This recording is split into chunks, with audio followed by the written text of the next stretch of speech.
I didn't carry Milana in my womb for 9 months, but in my heart and in my soul, I've carried her way more than 9 months. She's been a product of our years of prayer and years of conversations with God, and she's ours.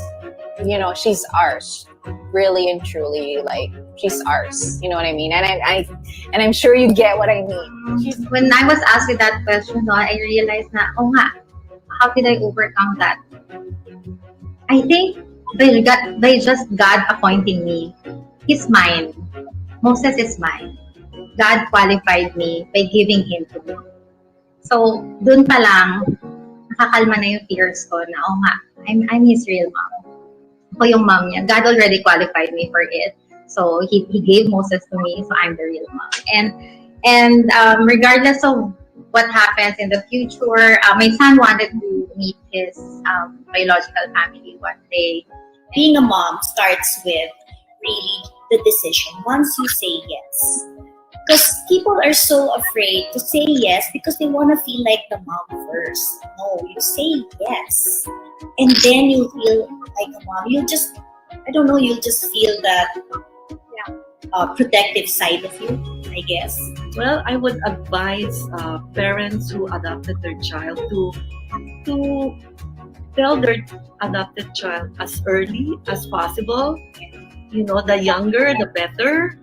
You know, and let them say it in a positive way that they're a gift from God. I think it's teaching me, like I said earlier, just the heart of God is all about sacrifice. And he left the 99 to go after the one. He sacrificed his son to adopt, and learning how to love first with Chloe, and understanding that kind of sacrificial love where it's not about biology and it's about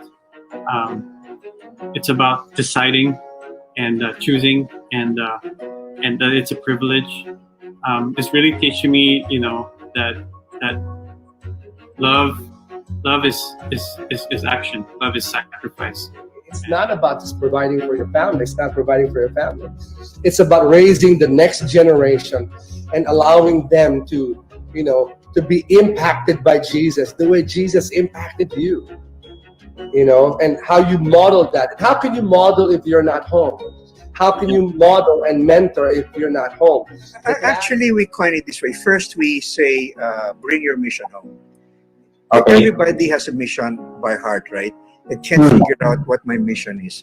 And everyone knows, okay, I give my tithes, I give my money, but there's something I want to do on my own. But I can't go to Timbuktu, I can't go to Africa, I can't go, what's my mission? So we coined the phrase. I say it's very simple. Bring your mission home. One way or another, God's going to make sure he's going to provide for you, for your needs, for that child's need. Just do the right part. You know, someone once said, stop asking God to bless what you're doing. Find out what God's doing because it's already blessed. So I think that we all need to look at, okay, let's not look at what's in front of us as far as finances and our circumstance and all this. Let's just do it, and God's going to bless it somehow, some way. Let's just trust God that he's going to come through for us. So my advice to all fathers out there, and of course to all parents who be parents, is that just be ready for it, because it's not going to be easy. Sure, yeah. But of course, all the fun that you have and the love that you're going to get from your children makes it worth it. And it's I'll do it 10 times over just to have that feeling of, you know, of having children who love you and call you daddy and call you mommy. That's priceless. You can't put a price tag on that. I mean, 1.8 million of orphans, neglected, abandoned children. If one church could provide one family, I think by the grace of God, we can see no more orphans in our nation.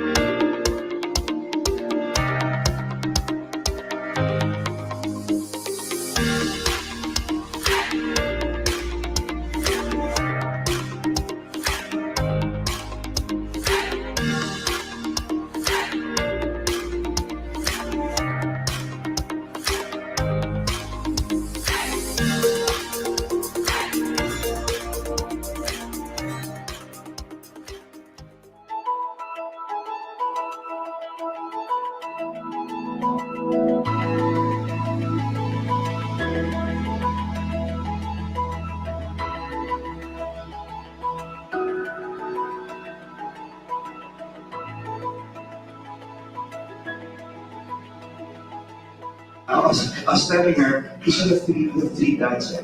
You have your biological dad, you know what it means, right? Let's put it in your head. You have your logical dad, and you have your real dad, you know? So doing it this way, until eventually, before she was 5, she was asking me questions, and we were able to sort it out really well. We're here because adoption was God's idea, and we hope the church would catch on to that. And so that's really the heart of the ROHIT Foundation. You will impact generations of people. Because that person will be married, will have children, and children's children. I'll tell you, the impact you make in their lives will impact future generations of people. There are no unwanted children, just unfound families. I hope we can find some of them right here in this room. This is the truth that the world needs to hear today. That adoption is at the very heart of the gospel. And adoption is a beautiful thing. It's not plan B. We adopted because we saw just how beautiful adoption was in the Bible.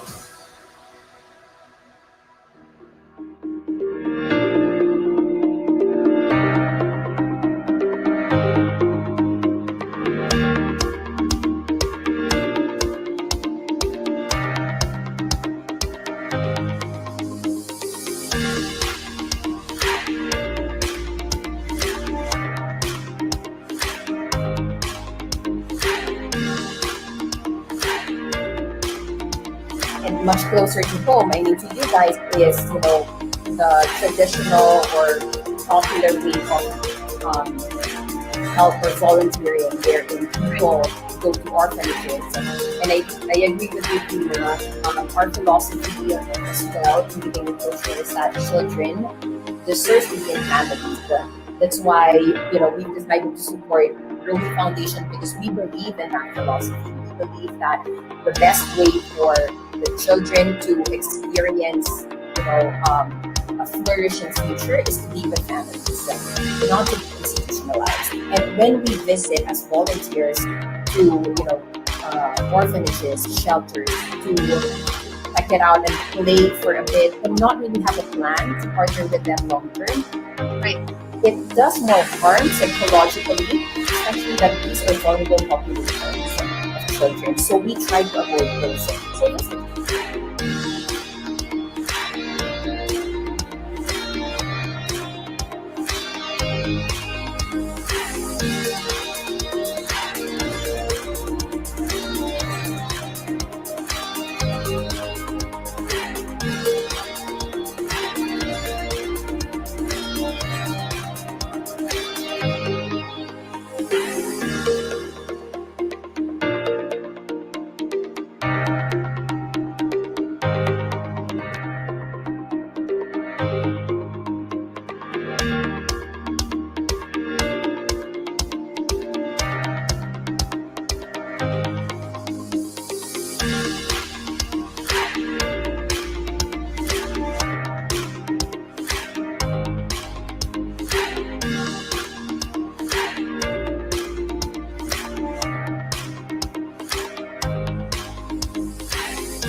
Life was good. We were blessed. We had been married for a couple of years, of comfort. However, comfort does have the habit of slipping away. 5 months in and one heartbeat less, we saw the perfect life we pictured slip from our grasp. There was pain, there was brokenness, there was sadness. After months of anticipating joy, we found ourselves in the middle of unimaginable grief. Across Southeast Asia and the Philippines, grief has made itself known to many parents, not due to the loss of a life, but the giving away of one. Soft hands and fragile skin sold to feed mouths and fill pockets for a day. There's no hate in the giving away. Only desperation. Desperation brought about by circumstance. Desperation that leads to child trafficking, infant prostitutes, child criminals, abandonment. It's tough to see the demand for such a business at such a high level.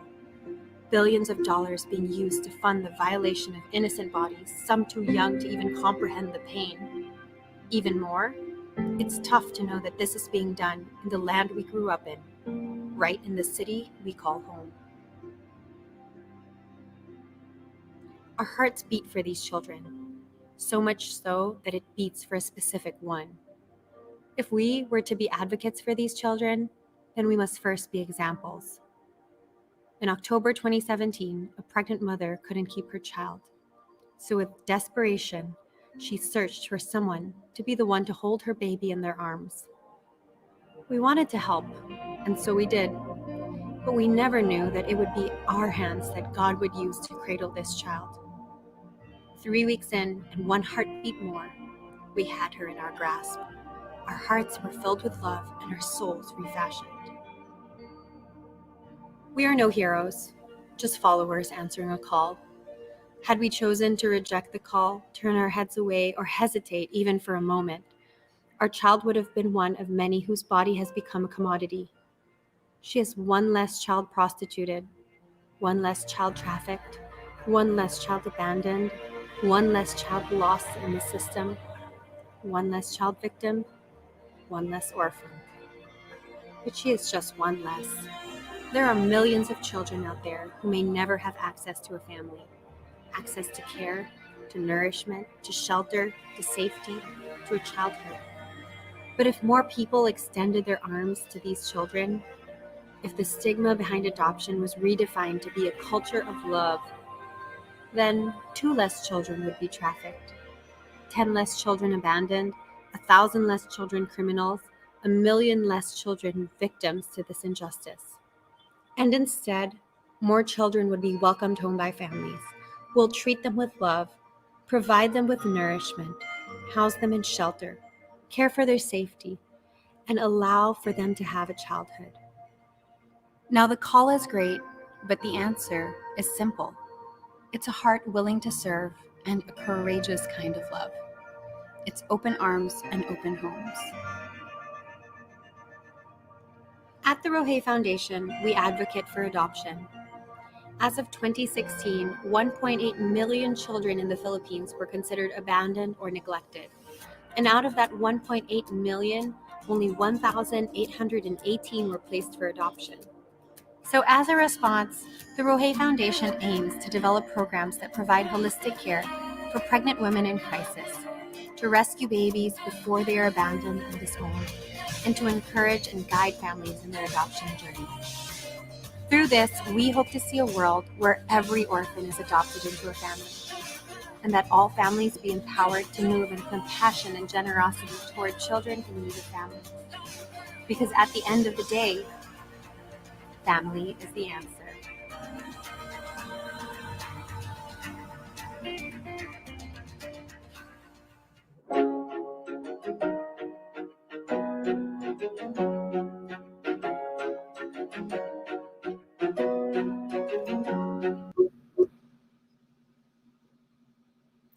Hi, everybody. Good afternoon. My name is Krina, and I just wanted to welcome you on behalf of the ROHIT Foundation. We're so glad that you're able to join us this afternoon. Glad you're tuning in for another episode of What Makes a Real Mom. I've been very excited about this afternoon's episode simply because when I heard about the story of our mom who's guesting today, I was just blown away to just see how things happened and unfolded for her and her family. It's so inspiring. So I'm very excited about that. But before we get into that, I do want to let you just give you the opportunity to share this stream. You never know who's going to see and catch this episode. So if you have friends or family members who've been curious about adoption, who've wanted a little bit more information, or maybe have maybe adoption is part of your family story. We really would love to encourage you to share this stream on your Facebook page, on your various social media platforms. Feel free to do that however you'd like.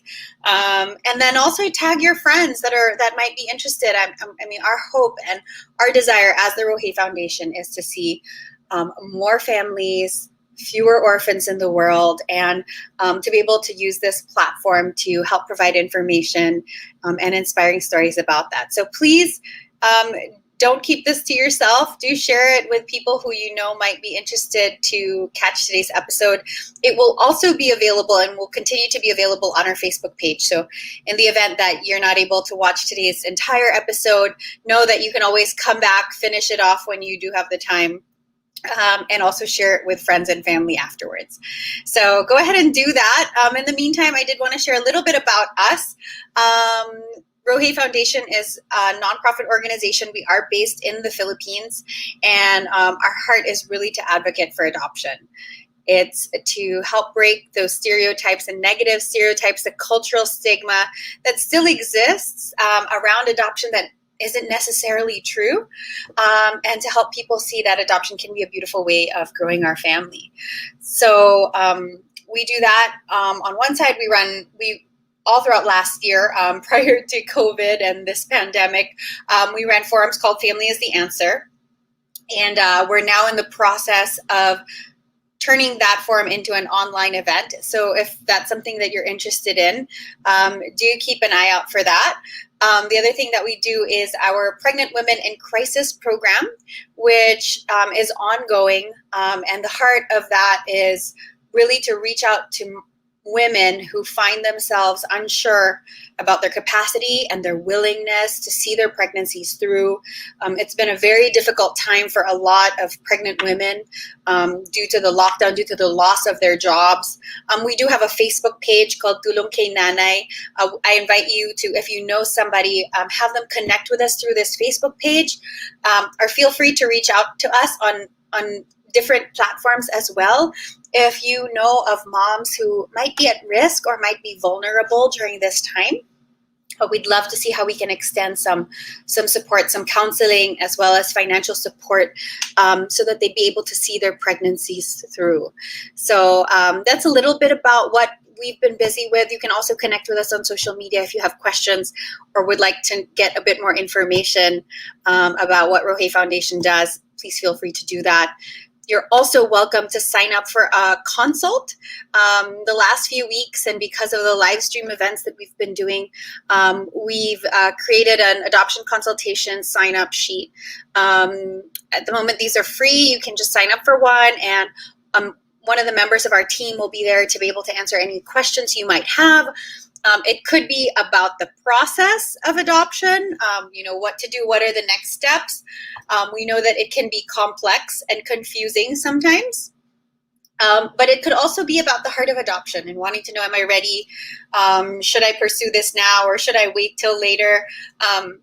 We would certainly be very happy to chat with you and just to see how we might be able to provide some more information so you can make the right decision for your family. So that's a bit about us. Back to today's episode, what makes a real mom? This campaign, as some of you might know if you've been following us for a while, we launched this in May, thinking that it would be a Mother's Day campaign. But there are just too many inspiring stories and too many inspiring moms that we've come to know through the last few months, and we just can't keep these stories to ourselves. But the whole idea and the concept behind this campaign was actually because of a comment that was made to me. And some of you might know my story. I adopted my daughter, Chloe, and shortly after that, I got pregnant with my son, Tony. And to my surprise, one of the comments I got when I found out I was pregnant, and I had shared this with a few friends and family, somebody said, how does it feel now that you're going to have a real son? And I thought to myself, a real son? I have a real daughter. She came to me through adoption, but in every way, I consider her my daughter. That no amount of nothing could change the fact that I see her as a daughter and that I'm her real mom. And it was just sparked by this quote by Oprah Winfrey, where Oprah said, biology is the least of what makes someone a mother. And, that resonated with me so much. And I think that resonates with a lot of adoptive moms, that biology is the least of what makes me a mom. I'm Chloe's mom inside out. I couldn't love her more. And so this sparked the theme for our campaign, and now it's an ongoing series. And so we're really happy to have another real mom with us today. We have invited Kathy Cueson, she's a pastor, she is a singer, a director, a gospel artist, and a worship leader. She's also a voice coach. But her main role right now professionally is she's a senior pastor of Cornerstone Community Church in Marikina. She, of course, is married to Monroe, and they've been married for 19 years. And there you go. Those are some photos of them. And she's mom to 4 children. Her eldest being Marla, or Kisses, as she likes to call her, who is currently 17. And then 2 who came to her through adoption. So Mickey and Miggy, both of them are 7 years old. Very interesting. I'm sure she'll be happy to share a bit more about that later. And lastly, the newest addition to their family is her son Calix, who's now 6 months old. So it's a very interesting family story. I'm so excited. So I don't want to wait any longer. Let's bring on Kathy to tell us a little bit more about her family. Hello. Hi, Krina. Thank you, ROHIT Foundation, for giving me an opportunity to share my story here. Oh, thank you for saying yes to us. When I first heard about your story, I was inspired is such a small word to describe how I felt, but really just in awe of how you allowed God to work in your family and to let adoption become a part of your story, and to see that. So thank you for saying yes. Thank you for agreeing to share with us this afternoon. Thank you for the invitation. I'm so glad it's finally happening. So maybe, Kathy, would you be able to start by sharing with us a little bit about how this came about? In a lot of our promotional posts, we were kind of teasing that, can you believe that she was able to adopt 2 children? Yeah, at the same time. And I'm sure that sparked a lot of curiosity, but maybe you could also just share a little bit about your family story and journey to becoming a mom. Okay. Well, as you have mentioned, I have a family of 6. So my husband and I, and we have 4 children. My eldest is already 17. Well, she just turned 17 yesterday. And then the 2 kids that we have adopted, they are now, well, they're turning 7 next month. And we got them since they were days old. And our youngest boy is turning 7 months this month, October 20th. God blessed us with an opportunity to be, He has blessed me with an opportunity to be a mother in a variety of spheres, I can say. I have a biological daughter, I have 2 adopted children, and I have a trisomy 21 baby. And I just love how the Lord placed me in this situation or this opportunity, because I know His name shall be glorified. I grew up in a church that has an orphanage. My pastor started the church. He founded the church. He also has a school, and he has an orphanage. So that's where I volunteered when I was younger. And when I was still single and a teenager, I would go and volunteer in the orphanage. And so, that opened my eyes in the whole, orphan care journey. And but what I can say is that it was my eldest daughter who really opened the question and pushed us as a family to adoption. Because when she was about 7 years old, she just popped the question and asked us, maybe mom, we can adopt a baby boy and call him Moses. And she was 7 at the time. And because we are not the concept of adoption is not very new to us, and orphan care, as a whole, is not new to us. We took her suggestion, or we took her request very seriously, and we prayed about it. And so we were praying for a boy. We asked the Lord and told him, Lord, if you really want us to adopt, the only bargain that we have is that if we can adopt a baby boy. So that's, how it all started. But of course, you could not just say and, like, request and say, Lord, give me a boy. But of course, we can be very specific with our prayers. But that's how it started. We prayed for a boy and said, Lord, if it's time for us to adopt, we pray that it's going to be a baby boy. And then when we learned about Miguel, he was few days old at the time, and he was abandoned by the biological mom. At the time, there was a stirring in my heart already, and I knew that this boy is ours. So the night we got the news that this boy is abandoned, the following day I already went and see, the couple was taking care of the baby, and I brought him home straight. And so we already arranged how we can know more about the legal process of adoption.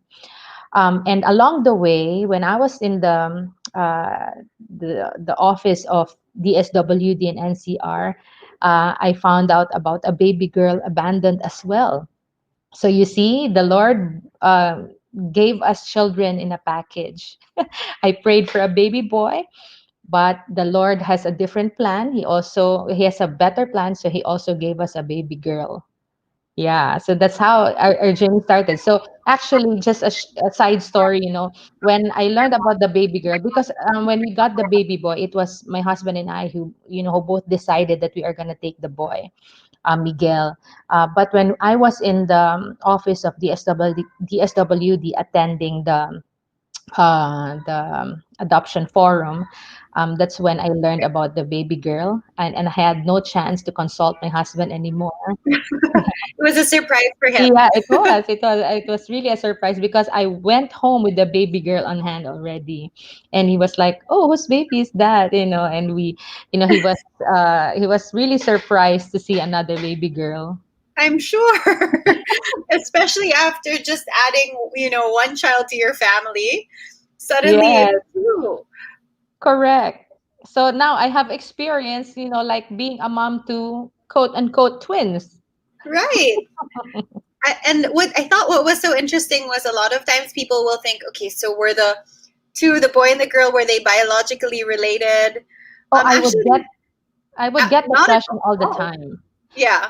Yeah, but they are not related. They came from two different families. But every time I would, like bring them around because somebody gave us a twin stroller. So we would go to the mall and they would be in the twin strollers, and they look alike. So people would ask, "Hey, are they twins?" If I have the luxury of time and I would love to share our story with them, then I'll say, "Yeah, they're twins and they're like 7 days apart." And like, what happened? So I'll start the story from there.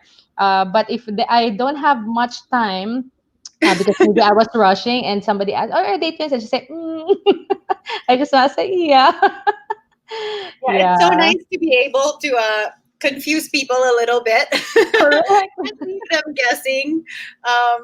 But yeah, I mean, that's so amazing. And I thought that what was so encouraging about your story is that a lot of times people adopt, well, there are times when families adopt because they're trying to fill a void in their life, right?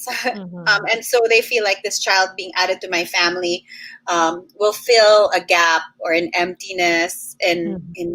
my heart. But clearly, when you take two, you're taking on so much that the motivation behind the adoption of these children clearly was not to fulfill a personal, simply to fulfill a personal desire, Well, you right? see, before people would also tell me that I adopted because I had multiple miscarriages in the past. After Yeah, my eldest daughter, I had four miscarriages. But I'm pretty sure. Well, I'm very sure about myself that I yeah, didn't adopt because I lost four babies.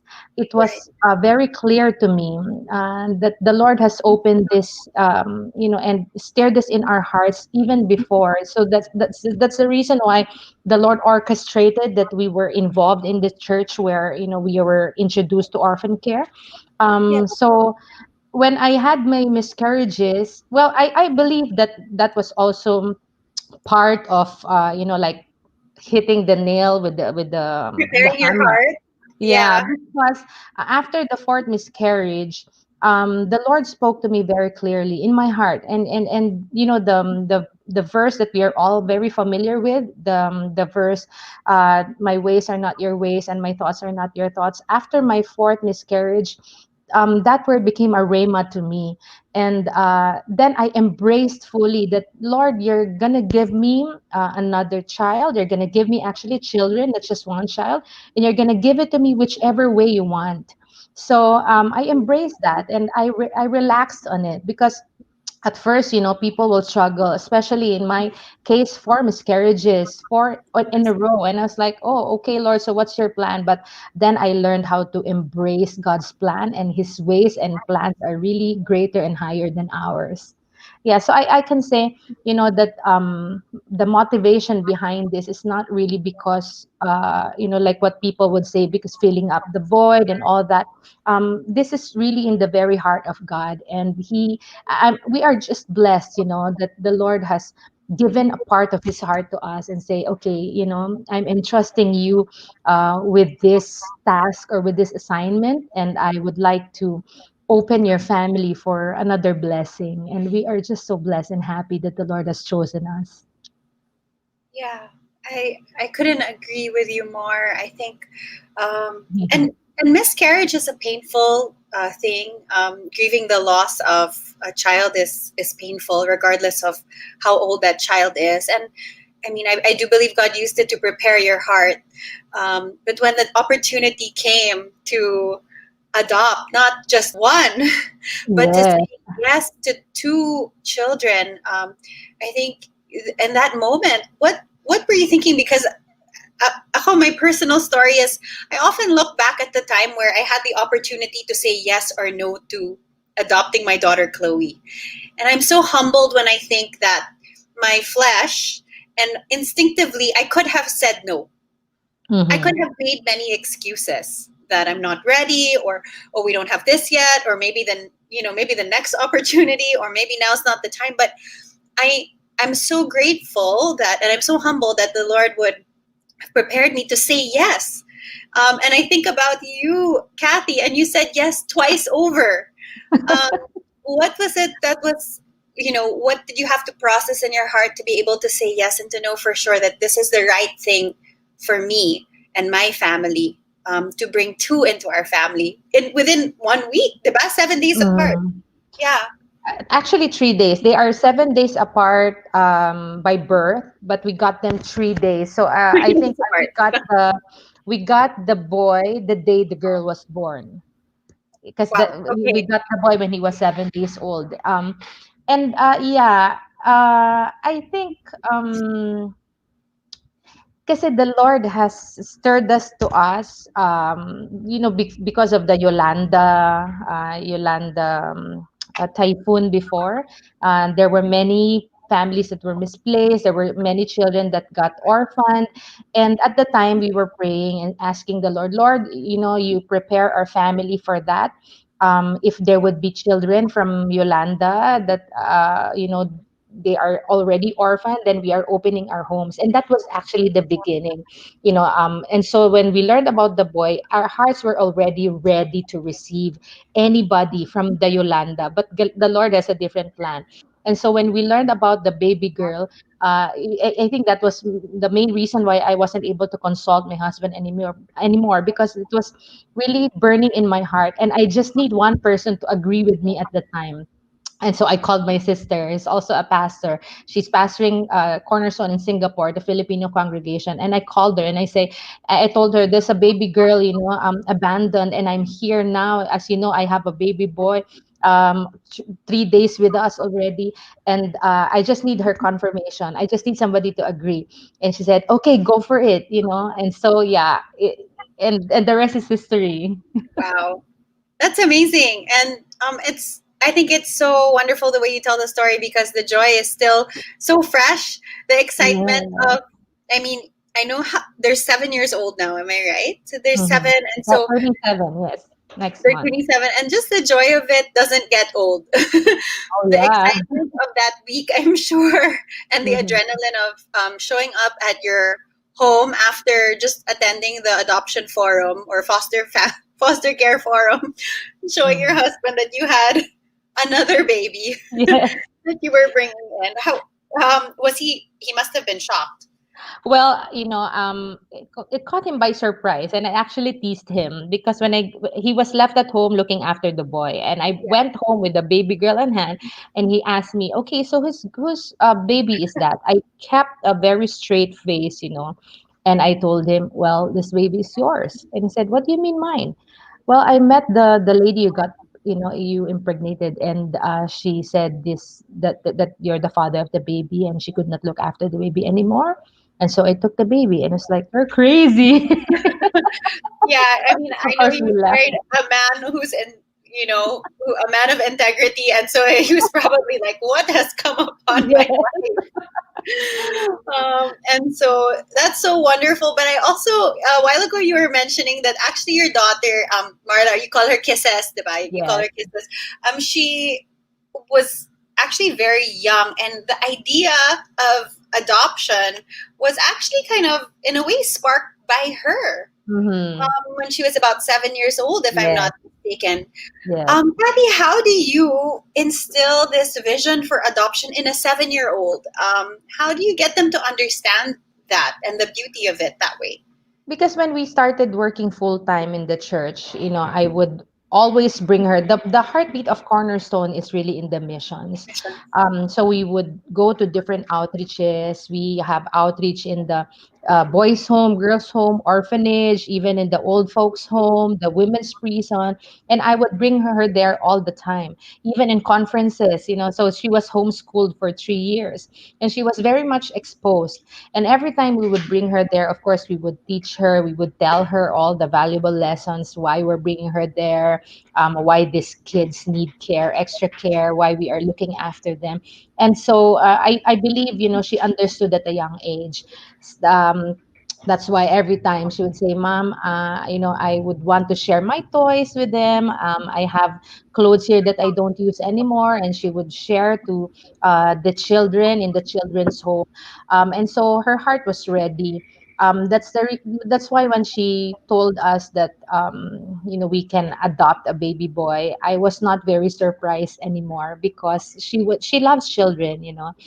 In fact, at a young age as well, she was also helping in the kids' church. Even when she herself must be in the kids' church, but she just loves looking after children, and she always prayed that she would have siblings. And so maybe part of because she has knowledge that I also get miscarriages all the time, so she prayed that the Lord would give her a sibling, maybe not through my pregnancy anymore, but a different channel. Yeah. Yeah. Yeah, I think that's so amazing. I think just so what you're saying is your exposure, exposing your Mhm. kids to missions and to reaching out and to understanding the orphan crisis actually does something in their heart.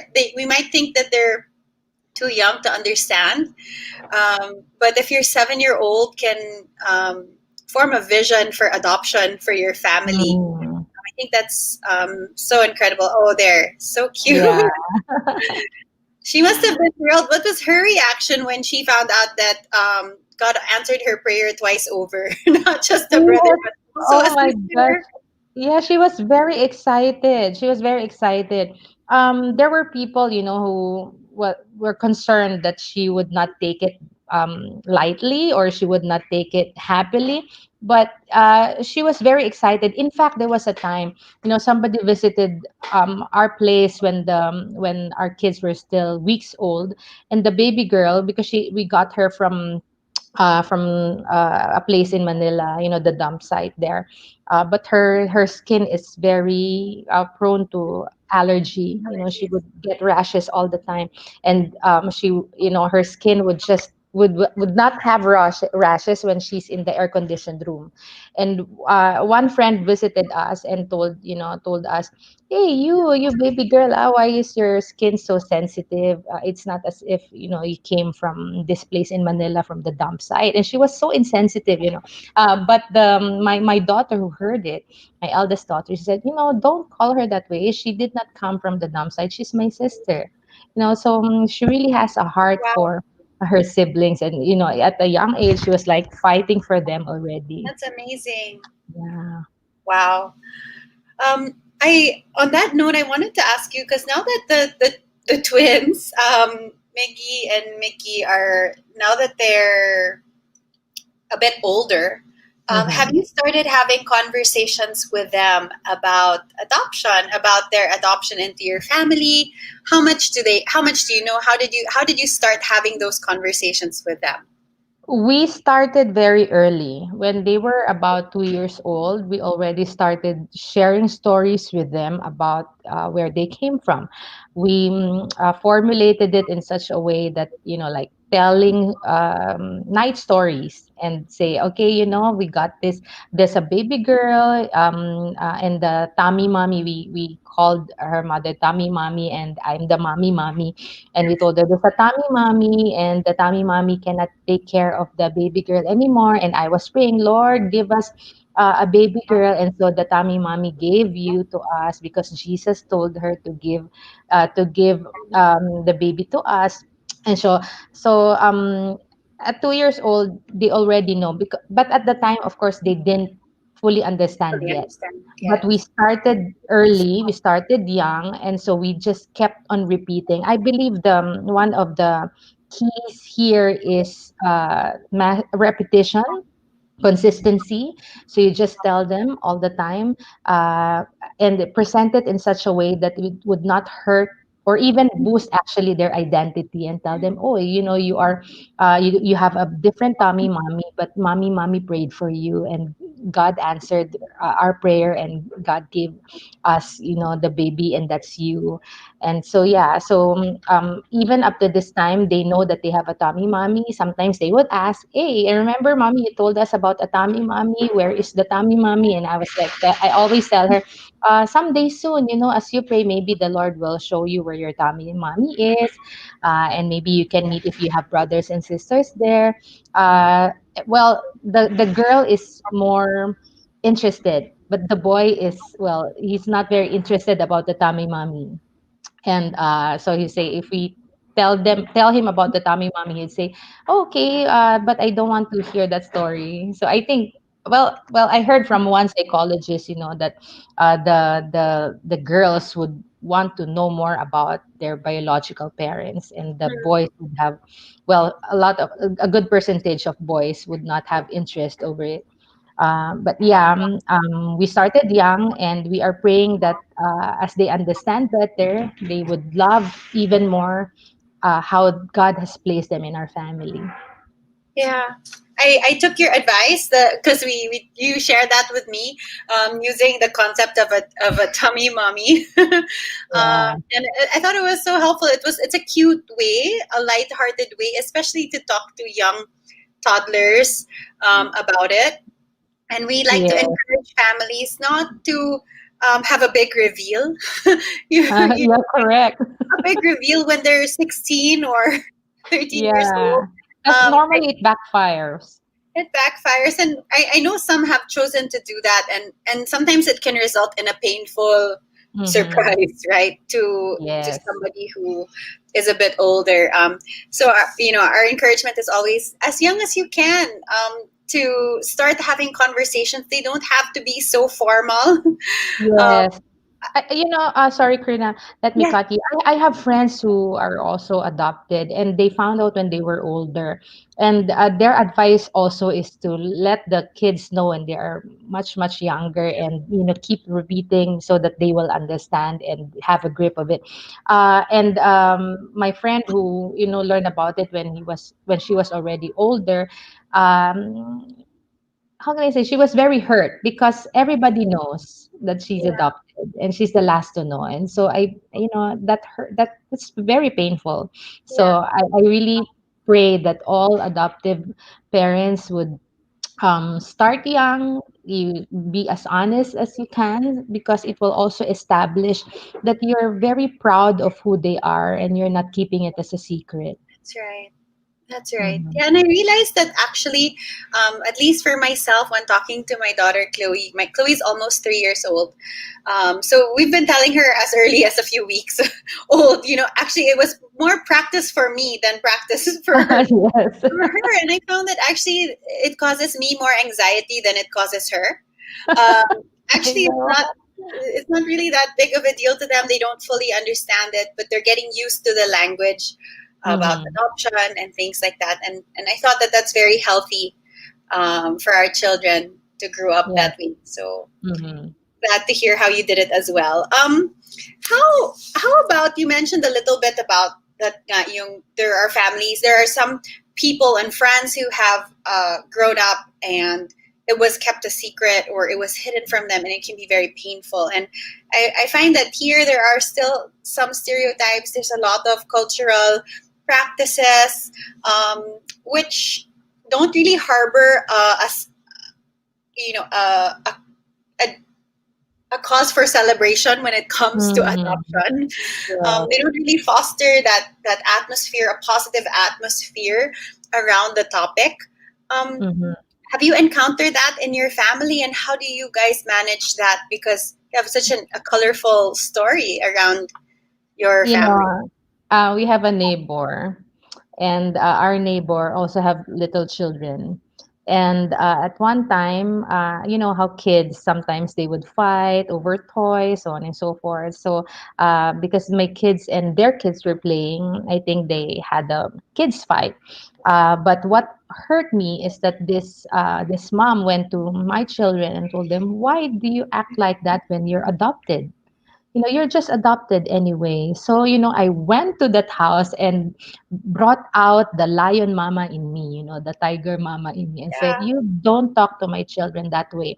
My children are adopted, they know that, but don't say it in a way that would, make them feel that they are small or they're not worthy, that invalidate who they are." That they don't belong to our family just because they're adopted. And I really stood for my kids, and those kinds of stereotypes that these children, adopted children, are second class citizens. They are not. They are our children, and they deserve to be given a name. They deserve a family. They deserve to have a shelter, a home. They deserve to be loved. Yeah, so that's one thing that we have to really deal and really face head on. We have to put people in their place and say, don't call our children that way. They are our children, no matter which way God brought them into our family. They are our children. Yep. Yeah, I think it can be very hurtful because actually a lot of that's why we like to put our shows on a public platform, because our heart is that we would educate not just families who have children who are adopted, but also families who are raising young children, and to know and understand and be able to also celebrate adoption with us. That's right. That's right. So that our kids would grow up in schools where if they wanted to share about their adoption, that it would be welcomed in a positive way. Correct. That they will not be embarrassed to share that they are. Yeah, or judged or criticized or teased. Because we do hear stories that there's still a lot of teasing and bullying that happens. I know, especially here in the Philippines, diba, they like to say it in a negative way. They'll say, "Ampon ka lang." Yeah. As if it was a negative thing. Correct. I think one factor is the many shows, melodramatic shows that have portrayed adoption in a bad way, and well, that we call for better shows. We call for better storylines, and we tell them, don't put adopted children into a bad light and say that because you're adopted, you're the rebellious guy, or you're the bad guy, you're the black sheep, just because you're adopted. So that has to change as well. Yeah. Yes, absolutely. A question came in which I just want to address. There was already a question about, what was the legal process behind the double adoption? Because I know actually, as a Christian family, you really prioritize handling the adoption fully legally. And so I had the same question. It made me so curious. How did you do it? And were you able to process it as almost like a double adoption? Yes, we processed it together. The court allowed us to have the petition, both of them in the same petition. So in our petition in the court, yeah, it tells it states there that we are petitioning for the adoption of these two children. But of course, all the paperworks would be separate, but the hearing would be just one session for both of them. And the Lord blessed us with a good judge who handled our case. She's very fond of children, and she's also an advocate of adoption. So we are blessed that we were brought to her court, and we prayed hard about it. When we filed the petition, we laid hands on the document, say, Lord, please bless us with a judge that will have a smooth court procedures and all. So, but we filed for the petition together. Well, the lawyers' fees would be double as well, but they gave us a generous discount. And because the lawyer that we tap are also advocates of adoption. So let me just say this, if I'm part of Philippines Without Orphans, and Philippine Without Orphans also do a networking with different organizations, different people that we can tap to help you with a smooth process of your adoption. So yeah, we have a pool of lawyers and psychologists that we can tap and can charge very much lower than a regular a lawyer. Or sometimes they charge, they don't charge at all. So well, hopefully we can still go and book these kinds of lawyers. Yeah, thank you for sharing that. Yeah, I think it's great. So I think if there are more questions, we want to just invite people to send in your questions, because like that, we would love to connect you as well to the relevant organizations that might be able to assist you if there's something specific that you want to know. Kathy's been going through this for the last 7 years. I'm sure she also has a wealth of experience in this area, counseling many families that have been curious about this. So feel free to send us your questions and keep them coming. I will get to that a little bit later towards the end of the show. But Kathy, I also wanted to ask you a little bit about for yourself. Were there any misconceptions about adoption that you came to discover for yourself? Like, we're talking about stereotypes, but you grew up with actually a very biblical view of adoption, and that was there from the beginning.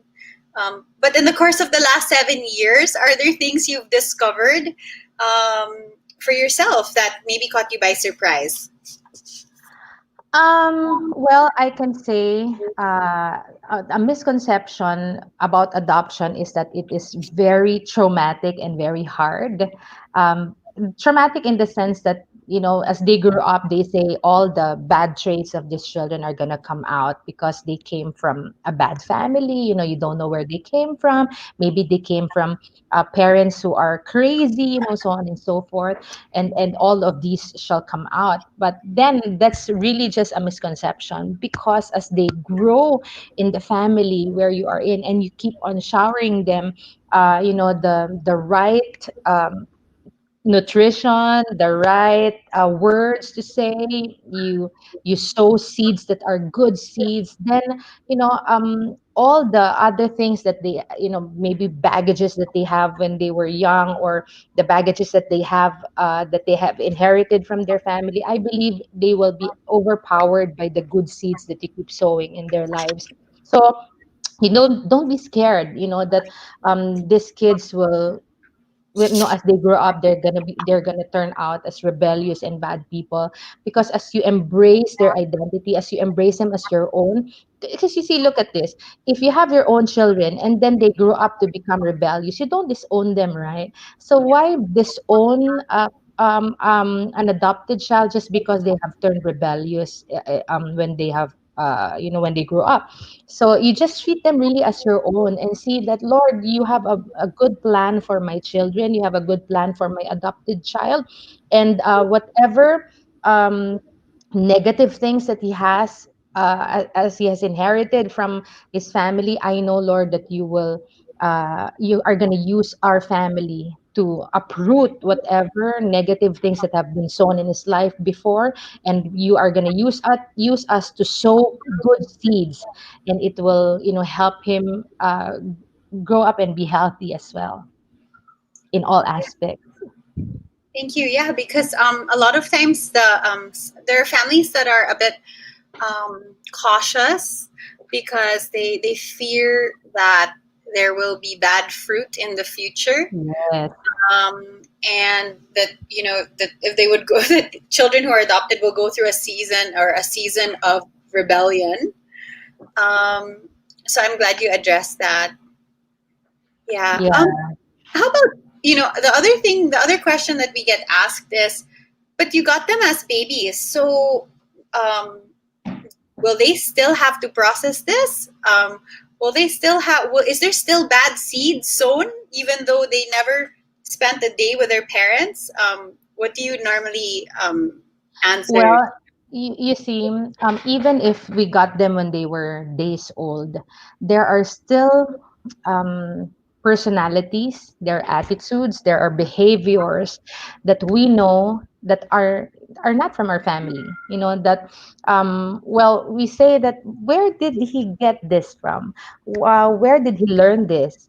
But it's like innate, something that because we always say this, even when you are still in your mother's womb, the learning already starts. And I believe that also part of the DNA, how all the genes from the parents can affect your growth and your personality. And so there are seeds that have been sown to him and to my children. Sometimes it becomes evident. My boy would have a different personality, and my girl would have a different personality. And sometimes my husband and I would say, okay, so how do we address this? And we just have to believe in the word of the Lord, that we have to sow better seeds. We have to sow good seeds. We have to make sure that these seeds that we see now that are growing will be uprooted and will be resolved. And that we are gonna teach him new stuffs, new and better things from the word of God. Yeah, we start from there. It's really gonna show, even if you get babies, more all the more when you get older ones, right? So that's the reason why a lot of people don't adopt aged out, or teenagers already, or from what I heard is that from 7 years old and above, these kids are hard to be adopted anymore, because people are scared to adopt them. But yeah, that's a misconception that we want to break as well, that even if they have that kind of background, the Lord is going to use us to give them a better avenue, a better environment for them to thrive, for them to grow, and for them to be used mightily by the Lord. Yeah, I couldn't agree more. And I think, because people are curious about that. I know it's true because I also see it in my daughter, Chloe.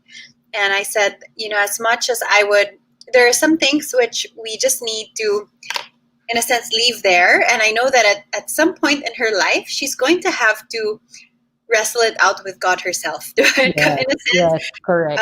be healed from the trauma and the hurt of also having being given up for adoption, being placed for adoption. And that's something that I know God will do in her life. And it's not something, as much as I wish I could take it on her behalf, right? Correct. We just have to trust the Lord. Absorb it for Yes, her kid. yes, correct. We trust the Lord and His ways. And one of our prayers as parents, adoptive parents, is the Lord will give us creative strategies on how to partner with Him in resolving these issues and traumas. Right. Yeah, especially like with the case of my boy, what I learned is that when the mom was still pregnant with him, the mom would already go around the town and ask people who wants to adopt the boy. So it was like rejection from day one, and we see that evident in his life now. He's more insecure than the girl. uh, he's very clingy. So these are the things that we try to address and assure him of his identity, and that he will never be rejected anymore, that he is loved and he has a family. Yeah. So in a sense, it's like you've taken the wounding, and it's like you deliberately try to bring healing to that part and bring Mm, assurance and security and love yeah. over the parts which there's already some wounding and some trauma, some hurt.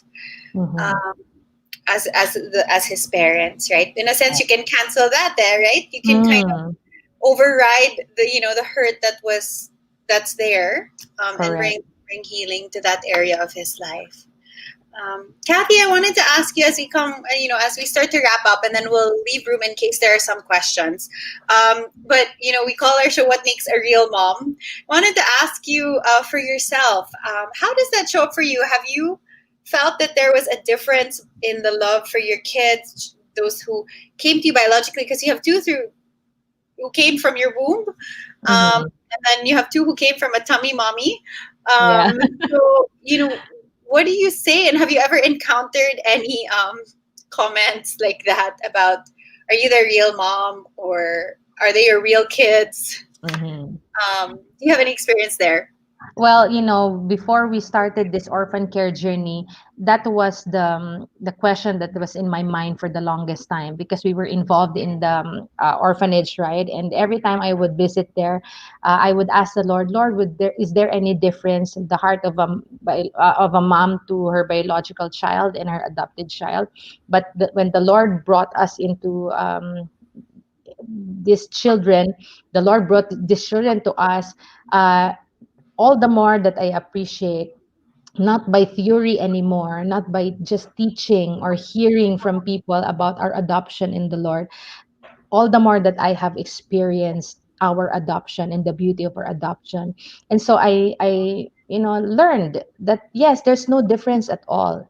There's no difference with the love of a biological mom, of the mom to her biological child and her adopted children. I have the same love for my eldest and my youngest, to my M&Ms, or Miguel and Nikki. I just love and adore each one of them.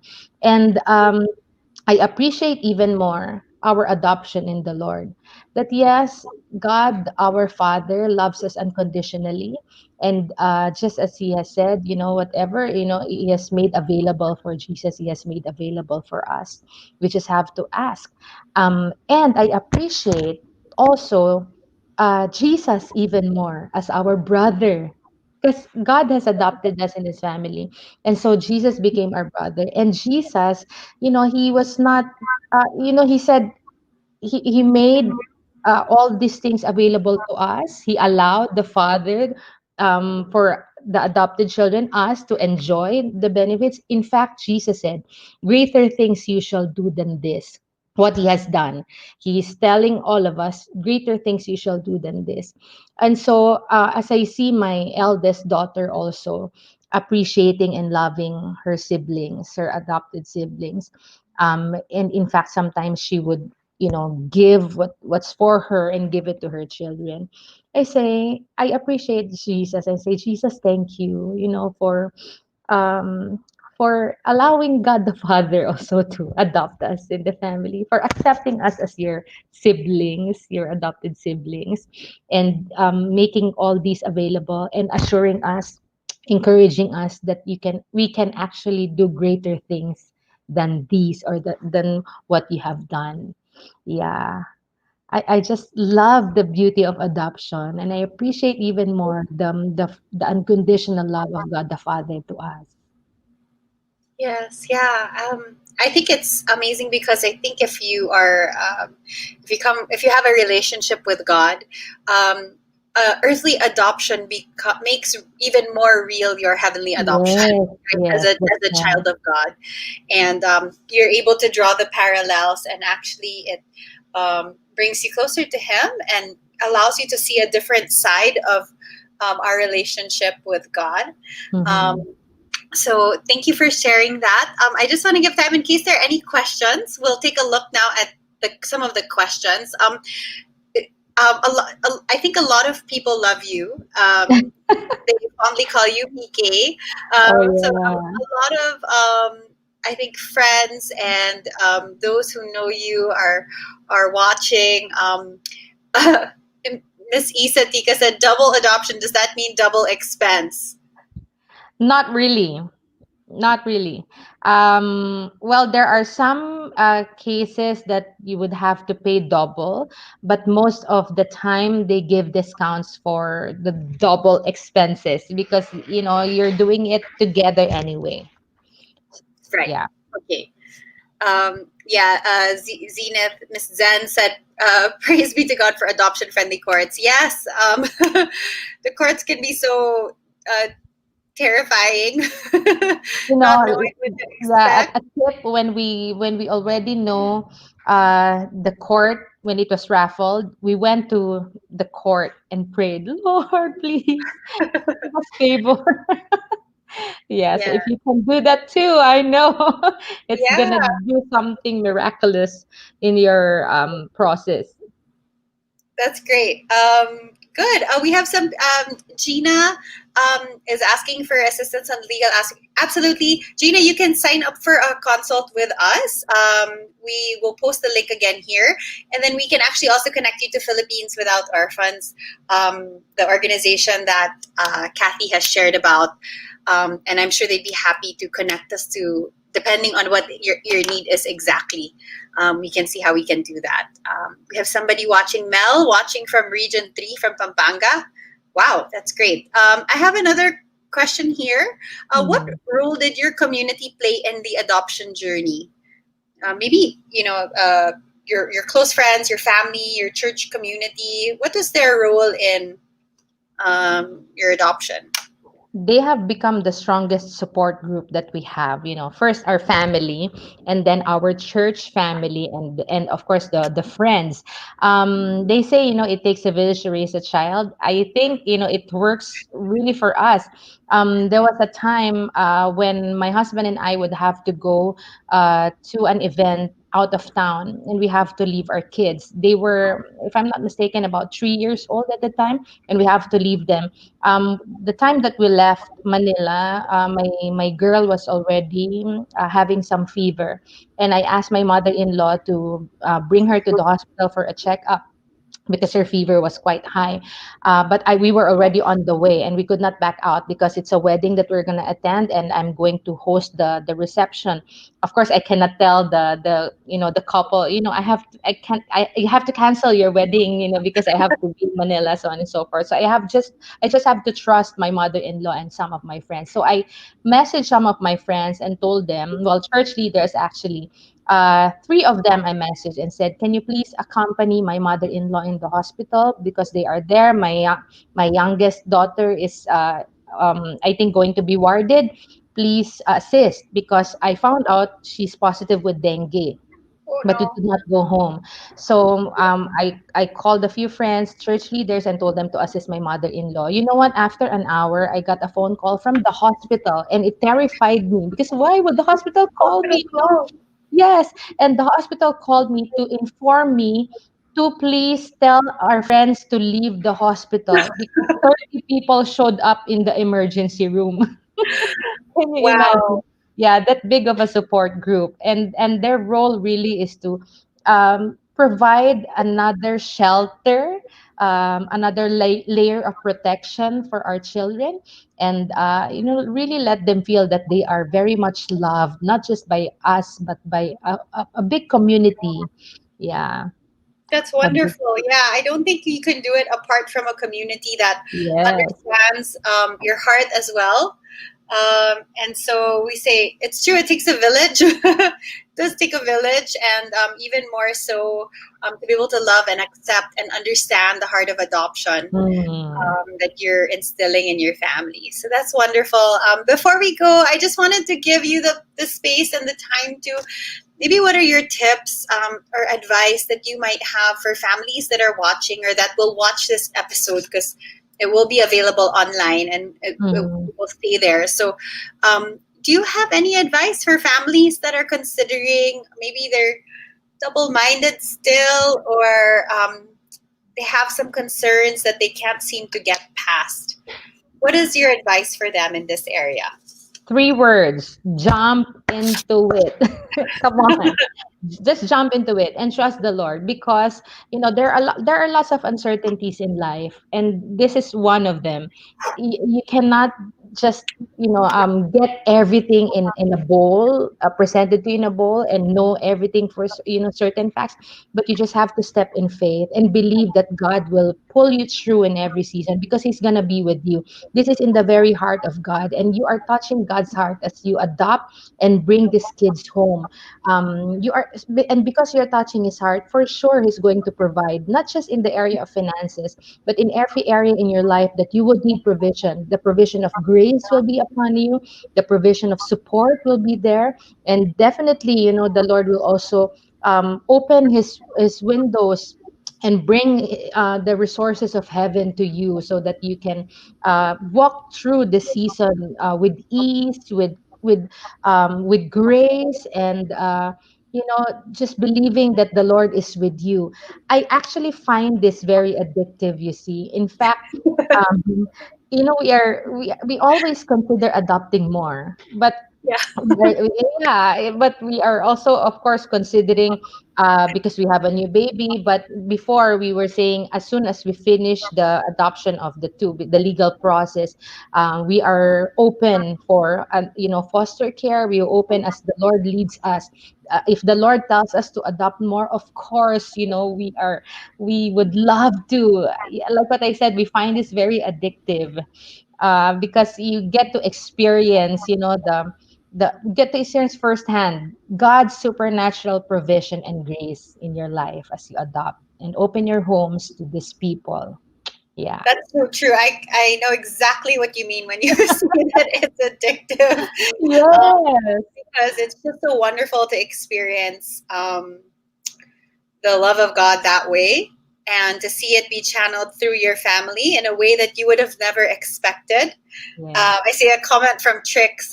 Trix, we're so excited for you. Trix was recently matched, and bringing home her baby boy this weekend, her son this weekend. So Trix, we're so happy for you. We're cheering you on. We're so excited for your family as well. And Kathy, again, thank you so much. I think so many are blessed and really encouraged by your experience, your heart for the Lord, and your heart for the things in His kingdom and for adoption. And I just want to thank you for taking the time to talk to us.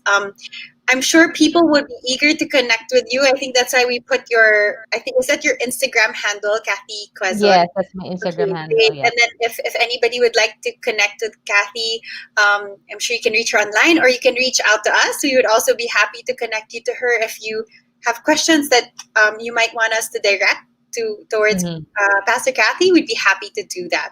Yeah. But again, thank you, Kathy. Thank you so much for spending this hour with us.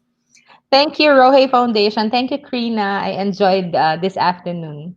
Likewise. All right. I will see you again soon. Hopefully we can do it again. Okay. Thank you so much, Kathy.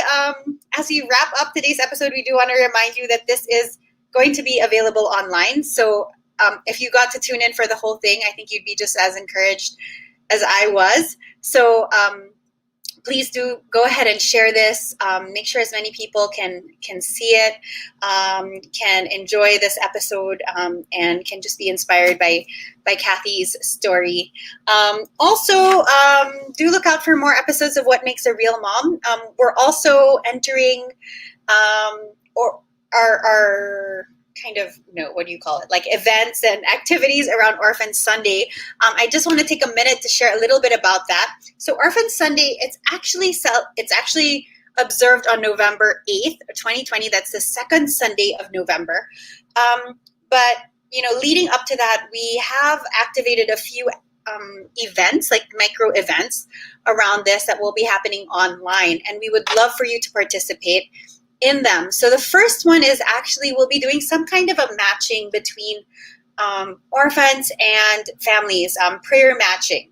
So if you're interested in praying and standing in the gap for an orphan, could we invite you to just visit our Instagram page and our Facebook page or social media in the coming days. And this week you'll be finding that there will be information about how you can sign up for a mailing list, and you would be matched to a specific child who is in need of prayer, who's waiting in the orphanage. Some of these children have been waiting for years, and they're still hoping that they would be adopted. And so our heart is that you would just at least partner with us in prayer.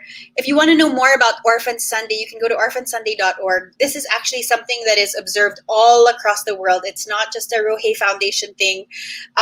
This is just something we're taking part in and playing a small part in. So we encourage you to find out more and to stay tuned and to sign up for that mailing list so that you could be matched to a child. I think it's going to be really great. You're going to get a card with their name, their age, and a little bit about them, some of their likes, maybe what's the status of their case at the moment, and how you can pray for them. So please do that. We also would like to invite you to share your stories with us. If you know of other families and other amazing moms, just like Kathy, some of the other moms that we've seen, Zen, Isa Tika, we've had Sanja, a lot of different moms have been on this show with us. And if you know other moms who we could potentially talk to and would be inspiring to listen to, please do connect us to them. And feel free to send in your stories. We'd love to feature you on our website as well.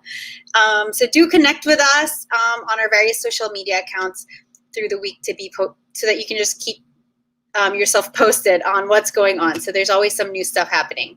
So that's about it. Thank you again for spending the last hour with us. We're so glad that you were able to join us this afternoon. And I hope you were just as encouraged as I was talking to Kathy today. So have a great evening, and I'll see you soon.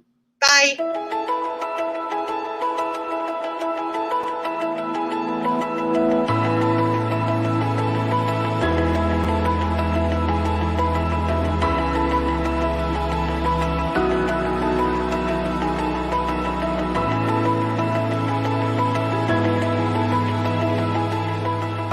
I was telling her, you sort of three dads. You have your biological dad, you know what it means, right? But putting it in your head, you have your logical dad, and you have your real dad, So doing it this way until eventually, before she was 5, she was asking the questions, and we were able to sort it out really well. We're here because adoption was God's idea, and we hope the church would catch on to that. And so that's really the heart of the ROHIT Foundation. You will impact generations of people. Because that person will be married, will have children, and children's children. I'll tell you, the impact you make in their lives will impact future generations of people. There are no unwanted children, just unfound families. I hope we can find some of them right here in this room. This is the truth that the world needs to hear today. That adoption is at the very heart of the gospel. And adoption is a beautiful thing. It's not plan B. We adopted because we saw just how beautiful adoption was in the